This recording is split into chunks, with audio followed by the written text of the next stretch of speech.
Assalomu alaykum. Bizning bugungi mavzuyimiz merge sort, ya'ni klassik rekursiv algoritm hisoblanadi. Merge sort degani bu saralash hisoblanadi. Bunda asosan divide va conquer ni ko'rib chiqamiz, ya'ni bu bo'lib tashla va hukmronlik qil degani bo'ladi. Buni murakkablik darajasi, ya'ni bigosi n logaritm n hisoblanadi. Xo'p, boshladik. Bizga 25-masala berilgan. Uni biz merge sort algoritmi yordamida talqin qilishimiz kerak va bu masalani yechishimiz kerak. Xo'p, savolga keladigan bo'lsak, n ta butun sondan iborat vektor berilgan. Biz topishimiz kerak. Birlashtirish, saralash algoritmi yordamida vektorni o'suvchi tartibda saralashimiz kerak va bizga qo'yilgan shart va talab har bir birlashtirish bosqichida qo'shilayotgan ikkita qism ekranga chiqarilsin. Jami birlashtirish bosqichlari soni ko'rsatilsin. Misol uchun bizda misol bor. Ya'ni bizda 7 ta son bor. Endi shu sonlarni kiritganmiz. 38, 27, 43, 39, 82 10 tartibda. Endi shular bizga o'sish tartibida saralanib chiqish kerak. 7 ta son 6 ta merge bosqichi bo'ladi. Endi ikkinchi misolimizda 5 ta bo'lgan. Endi bu 5 ta sonda 4 ta merge bosqichi bo'ladi. Xo'p, endi biz vektor yaratish va kirishdan oldin o'zi birinchi merge sortni bilib olishimiz kerak. Ya'ni merge sort nima desak, merge sort massivni bo'lish jarayoni bo'ladi. Ya'ni u massivni qismlarga bo'lib ketaveradi. Ya'ni unda asosiy algoritmini 3 ta bosqichi bor. Ya'ni bizda bu bo'lib tashla va hukmronlik qil, ya'ni divide va conquer'imiz murakkab masalalarni sodda hal qilish usulini o'rgatadi. Xo'p, bu algoritmning asosiy 3 ta bosqichi bor. Birinchisi massivni bo'lish, ya'ni divide deb ataladi. Massivni teng ikki qismga bo'lib ketaveradi. Bu jarayon massivda faqat bitta element qolguncha davom etadi. Xo'p, slaydimizga keladigan bo'lsak, ya'ni bizda shu yerda mana 7 ta elementdan iborat massivimiz bor. Massivni teng ikkiga bo'lib ketaveradi va bitta qolguncha bo'lib chiqadi va uni bo'lib chiqqandan so'ng esa conquer, ya'ni hukmronlik bosqichi boshlanadi. Bunda kichik massivlarni rekursiv ravishda saralaydi. Bitta element o'zidan saralangan hisoblanadi. Endi bundan keyin birlashtirish bo'ladi. Tartiblangan kichik massivlarni o'zaro solishtirib, yana bitta katta tartibga solib ketadi. Ya'ni bizda 8 ta son bo'lsa, uni teng ikkiga bo'lib, bittadan qolguncha bo'lib chiqadi va keyin kichkina har ikkitasini solishtirib, kichigini chap tarafga o'tkazib ketaveradi va natijada bu solishtirilganlar oxirida bitta qilib yig'iladi. Combine bosqichida esa bu jarayon amalga oshiriladi. Xo'p, endi keyingi bosqichga keladigan bo'lsak, bizga n ta butun sondan iborat vektor kiritishimiz kerak. Endi bizda vektorni kiritish va yaratish usullari bor. Bunda biz std kutubxonasidan foydalanamiz, ya'ni vektor e'lon qiluvchi usullari va konstruktorni ko'rib chiqamiz. Biz bo'sh vektor e'lon qilmoqchi bo'lsak, vektor so'zini yozamiz va vektorga nom beramiz. Keyinchalik esa bu bo'sh vektorga biz pushback funksiyasi orqali to'ldirib ketaveramiz. Pushback funksiyasi oxiriga bitta element qo'shadi. Xo'p, endi n ta 0 elementi bor vektor kiritishimiz mumkin. Bunda o'lcham oldindan ma'lum bo'ladi. Misol uchun biz 8 ta elementi bor massiv e'lon qilib qo'ysak, uni 3 tasini kiritsak, keyinchalik yana 5 tasini kirita olamiz. Lekin bunda albatta uning o'lchami, ya'ni capacity'si aniq bo'ladi. Xo'p, endi kiritishning eng qulay usullaridan biri bu. Buni 3-chisida ko'rib turibmiz. Ya'ni bunda massiv elementlari xuddi oddiy massiv kabi kiritib ketiladi. To'g'ridan to'g'ri qiymat beriladi. Bunda keyinchalik berish bo'lmaydi. Endi biz vektordan nusxa olishimiz mumkin. Ya'ni birinchi vektorni kiritib olib, keyinchalik esa vektor deb ikkinchi vektorni ochib, qavs ichiga birinchi vektor nomini yozib qo'ysak, bunda vektor 1 ning to'liq nusxasi ko'chiriladi. Xo'p, endi iteratorlar oralig'i bor. Biz begin va end orasidagi elementlarni ham olishimiz mumkin. Misol uchun bunda massiv e'lon qilamiz, massivga nom beramiz va 3 dan 8 gacha deb qo'ysak, bu iterator orqali shular oralig'idagi sonlarni o'ziga qabul qilib oladi. Xo'p, endi assign funksiyasi bor. Bunda biz funksiyani to'ldirishimiz mumkin. Misol uchun bizda o'sha dastlab vektorimiz bor, ya'ni vektor bu dinamik massiv. Dinamik massivni to'ldirish uchun biz vektor.assign funksiyasini yozamiz va uni ichiga nechta son bilan to'ldirishimiz yozamiz. Misol uchun 5 ta 3 bo'lsin desak, 5,3 qo'yamiz. Ya'ni n nechta bo'lishi, undan keyingi verguldan keyingi raqam esa nima bilan to'ldirishimiz hisoblanadi. Xo'p, endi bundan keyingi narsalarni ko'rib o'tadigan bo'lsak, slaydimizning keyingi qismida asosiy elementlarga murojaat qilish bor. Xo'p, biz asosiy elementlarga turli xil operatorlar bilan murojaat qilishimiz mumkin. Misol uchun operator, add, front, back va shu kabilar bilan murojaat qilishimiz mumkin va bularning har birining farqi bor. Dastlab operator bilan murojaat qiling. Buni sodda qilib tushuntiradigan bo'lsak, biz to'g'ridan to'g'ri indeks bilan murojaat qilamiz. Agar chegaradan chiqsa, aniqlanmadi bo'ladi. Merge sortda eng ko'p ishlatiladigan shu operator, ya'ni indeks bilan murojaat qilish hisoblanadi. Bunda biz bergan indeks bizning massivimizni o'lchamidan katta bo'lmasligi kerak, ya'ni chegaradan o'tmasligi kerak. Lekin bu tez hisoblanadi, lekin xatarsiz emas. Chunki biz aytib o'tganimizdek, bizning massivimizda 7 ta element bo'lsa, biz 8-elementga murojaat qila olmaymiz. Shunda xatolik berish ehtimoli katta. Shu sababli ham xatarsiz emas deb qo'yilgan. Xo'p, endigisi et bo'ladi. Etni ham biz oddiy ishlatamiz. U ham u chegaradan chiqsa, try catch bilan ushlanadi. Ya'ni unda bizning dasturimiz to'liq xatolik berib, to'liq dasturimizni yakunlay olmaydi. O'sha biz try va catchga xato joyda bo'lgan kodni ushlashni yozib qo'ysak, dasturimiz aynan o'sha joyda xato topiladi, lekin dastur ishlayveradi. U koddan keyingi qismga o'tib ketaveradi. Endi front bu birinchi elementga teng bo'ladi. Ya'ni bu bizni kiritgan dinamik massivimizning 0-indeksdagi element hisoblanadi. Merge sortda left 0 kabi ishlatiladi. Bo'sh vektorda u bo'lmaydi. Chunki bo'sh vektorda biz qanday qilib uni birinchi elementini olamiz. Endi back funksiyamiz bor. Back esa oxirgi qiymatni qaytaradi. Saralangandan keyin maksimumni topish uchun ishlasak bo'ladi. Xo'p, buni qachon ishlatamiz desak, tasavvur qilaylik. Bizda 1 dan 70 gacha bo'lgan sonlar bor va ular turli xil tartibda joylashtirilgan, ya'ni o'sish tartibida emas, ular aralashtirib yuborilgan. Endi shuni ichidan eng kattasini top degan bizga topshiriq berilsa, to'g'ri buni saralamasdan turib ham bitta eng kattasini birinchi elementi deb olib, keyin esa uni sikl bilan har bitta elementga solishtirib chiqib, kattasini bitta o'zgaruvchiga olib, eng oxirida uni chiqarib qo'ysak bo'ladi, lekin bu juda ham ko'p vaqt oladi. Va bizga misol uchun turli xil dasturdan masalalar ishlash berilgan bo'lsa, masalalarning vaqti ham oshib ketishi mumkin. Shu sababli ham biz back funksiyasidan foydalanamiz. Ya'ni dastlab biz dinamik massivimizni bitta saralab olamiz, ya'ni oddiy bitta sort funksiyasi bilan saralab olamiz. Endi uni merge sortda qilamizmi yo binary sortda qilamizmi, o'zimizning ixtiyorimizda. Saralab bo'lgandan keyin massivning orqasidan bitta v.back funksiyasini yaratib qo'ysak, yozib qo'ysak, u albatta bizga eng katta qiymatini, ya'ni maksimalni topishga yordam beradi. Xo'p, biz ko'rib turibmiz, mana bizda 4 ta elementdan iborat vektor kiritilgan.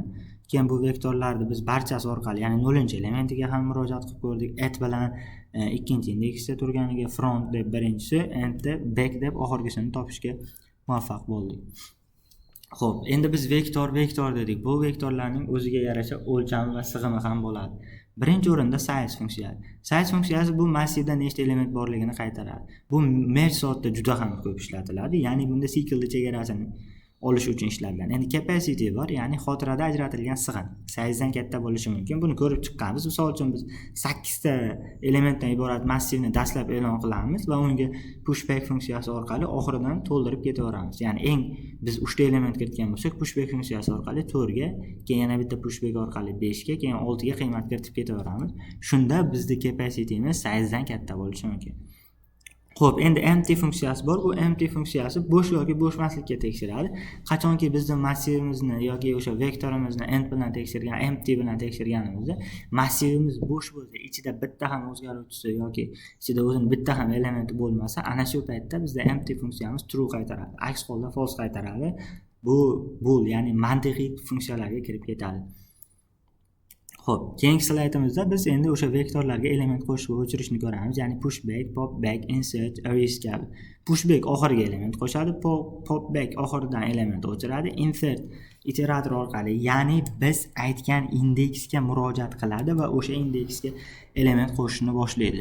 Bu lekin og'ir amal hisoblanadi, elementlar sirjiydi. Merge sortda kamdan kam ishlatiladi.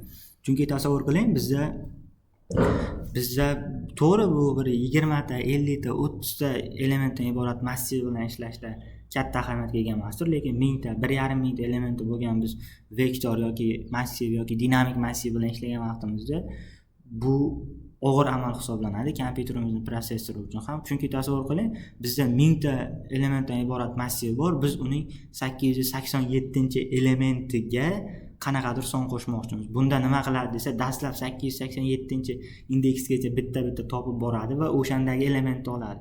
O'shandan keyin biz element qo'shmoqchimizmi 888 ga qo'shadi va natijada 888 da turgan 889 ga va hokazo. Undan keyingisi keyinga bo'lib mashinani oxirigacha almashib ketadi. Bu esa bizdan resurs talab qiladi. Shu sababli ham bu kam ishlatiladi.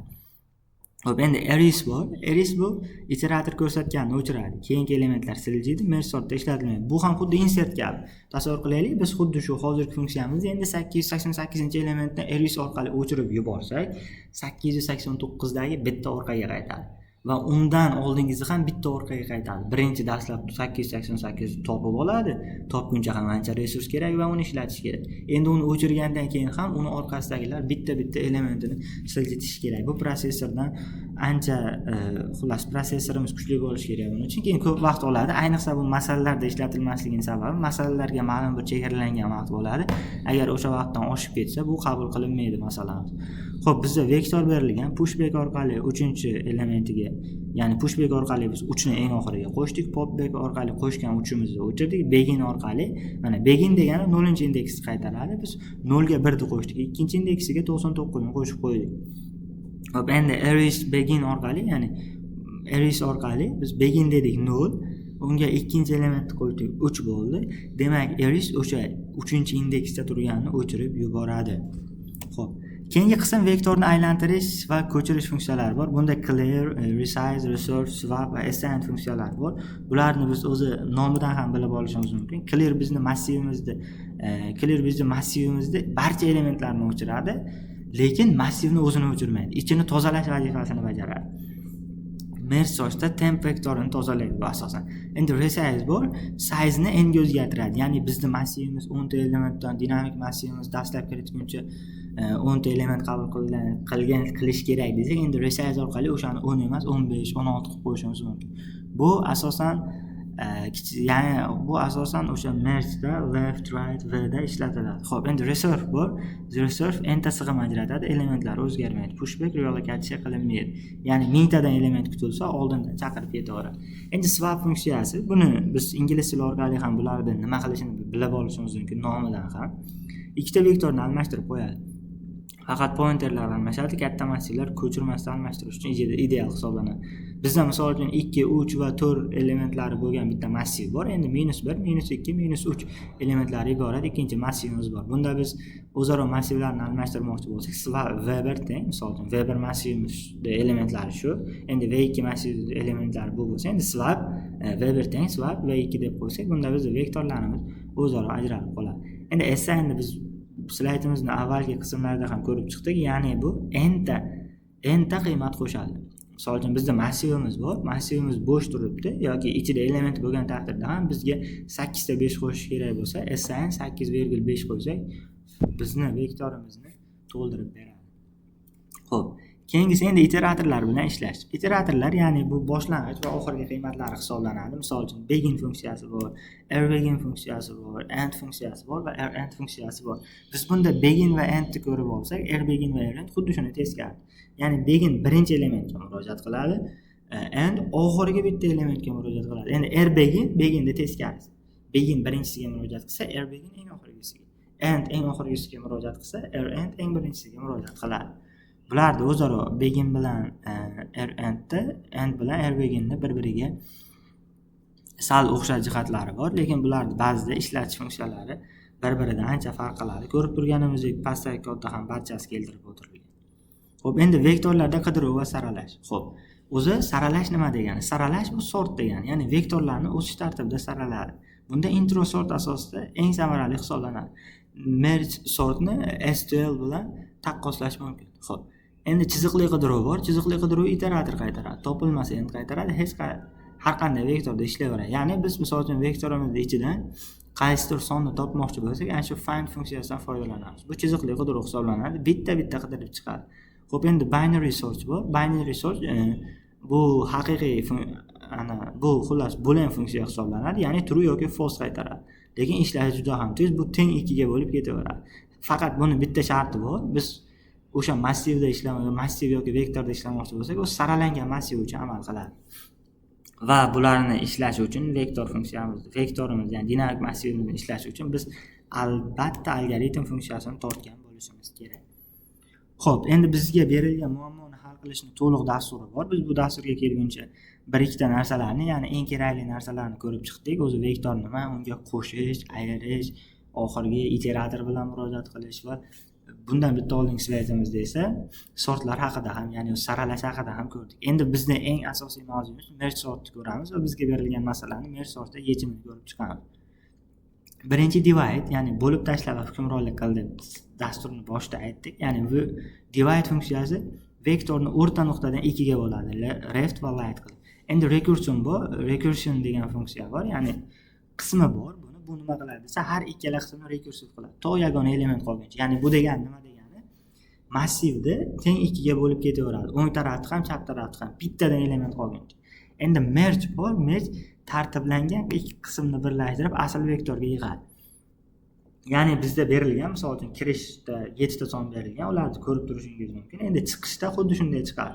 Bunda nima bo'ladi degan bo'lsak, bizga berilgan 7 tani teng ikkiga bo'lib ketaveradi. 3 ta o'rtaga olib qoladi. Ikki tarafga 3 tadan 38, 27, 43 va o'ng tarafga 9, 82, 10 qilib bo'ladi. Endi chap tarafni ham yana teng bo'lishi kerak bo'ladi. Buning uchun yana 27 ni o'rtaga olib qolib 38 va 43 ta. Endi o'ng tarafda 82 ni olib qolib 9 va 10 bo'ladi va har birini bitta-bitta solishtirib chiqadi.